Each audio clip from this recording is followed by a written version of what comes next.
তুই আমাকে অনুসরণ করছিস? আর এত রাতে বাড়িতে না ফিরে বনে কি করছিস? তোর মালিক নিশ্চয়ই চিন্তা করছে। যা যা, বাড়িতে যা।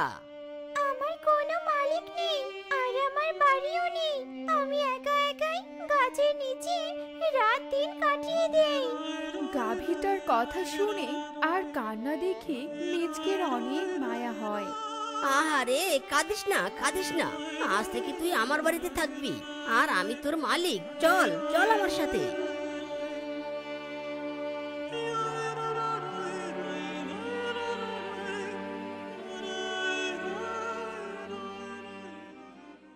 ওগো, তুমি এই গাভীটা কোথায় পেলে গো? তুমি আবার কোনো অসৎ কাজ করনি তো? না না বউ, কিসব বলছো তুমি? আমি এই লালিকে কোথায় পেয়েছি তোমাকে সব বলবো, কিন্তু তার আগে আমাদের ঘরে তো প্রবেশ করতে দাও।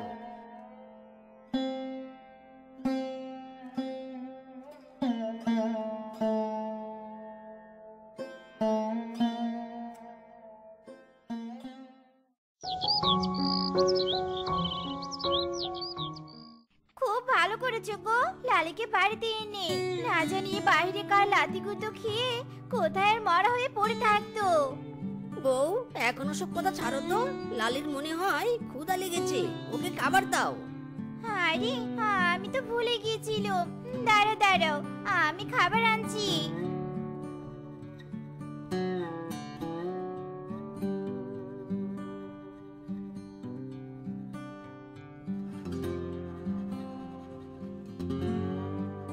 খা খা লালি, প্রাণ ভরে খা। এখন থেকে তোকে আর কোনো কষ্ট করতে হবে না।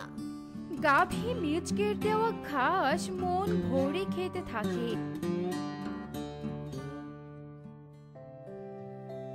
আরে, এগুলো কি এমন চকচক করছে কেন? আরে, এগুলো তো তরল সোনার মতো লাগছে, কিন্তু সোনা এখানে কোথা থেকে আসবে?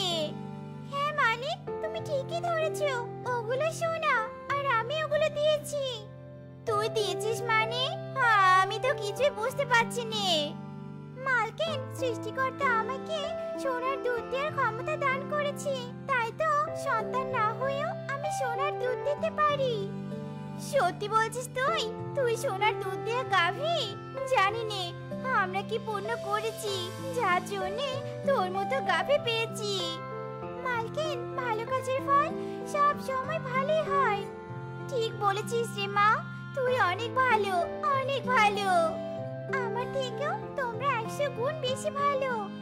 স্বামী, স্বামী, এই বালতিটা তো ভর্তি হয়ে গেল। তুমি ঘর থেকে একটা ফাঁকা বালতি আনো তো। হ্যাঁ বউ, যাচ্ছি। এই বলেই মিচকে ঘর থেকে একটা ফাঁকা বালতি নিয়ে আসে। সে পা দুধ দহন করতে থাকে আর গাভী সোনার দুধ দিতেই থাকে। স্বামী, তুমি তাড়াতাড়ি সোনার দুধগুলো বিক্রি করে এসো। আমি ততক্ষণে লালিকে নিয়ে মাঠে যাই। ঠিক আছে বউ, তবে সাবধানে। লালির যেন কোনো কিছু না হয়। লালির সোনার দুধের চেয়ে লালির মূল্য সব থেকে বেশি আমার কাছে। শুধু কি তোমার কাছে? আমার কাছে বুঝি নয়? লালি আমার মেয়ে, বুঝেছো? ওর খেয়াল তোমার থেকে আমি বেশি রাখি। লক্ষ্মী বউ আমার।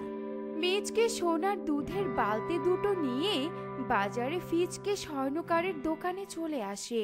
ফিচকে শ্যাকরা এতগুলো সোনার দুধ দেখে তো বেশ অবাক হয়ে যায়। কি ব্যাপার রে মিচকে, এতগুলো সোনা তুই কোথায় পেলি? তুই কি কোনো গুপ্তধন পেয়েছিস নাকি? না না দাদা, গুপ্তধন নয়, গাভী পেয়েছি, গাভী। মানে? মানে হলো একটা গাভী পেয়েছি, আর সেই গাভী দিয়েছে সব সোনা। তার মানে তোর গাভী সোনার দুধ দেয়? হ্যাঁ দাদা হ্যাঁ। এবার তাড়াতাড়ি সোনাগুলো নিয়ে আমাকে টাকা দাও তো। গাভীর জন্য আবার ফিড ভুসি কিনে নিয়ে যেতে হবে। ফিচকে শ্যাকরা আর কিছু না বলে সোনাগুলো নিয়ে মিচকেকে টাকা দেয়। টাকা নিয়ে মিচকে চলে যায়। এভাবে বেশ কিছুদিন কেটে যায়। সোনার দুধ বিক্রি করে মিচকে আর শেফার দিন বেশ ভালোই কাটতে থাকে।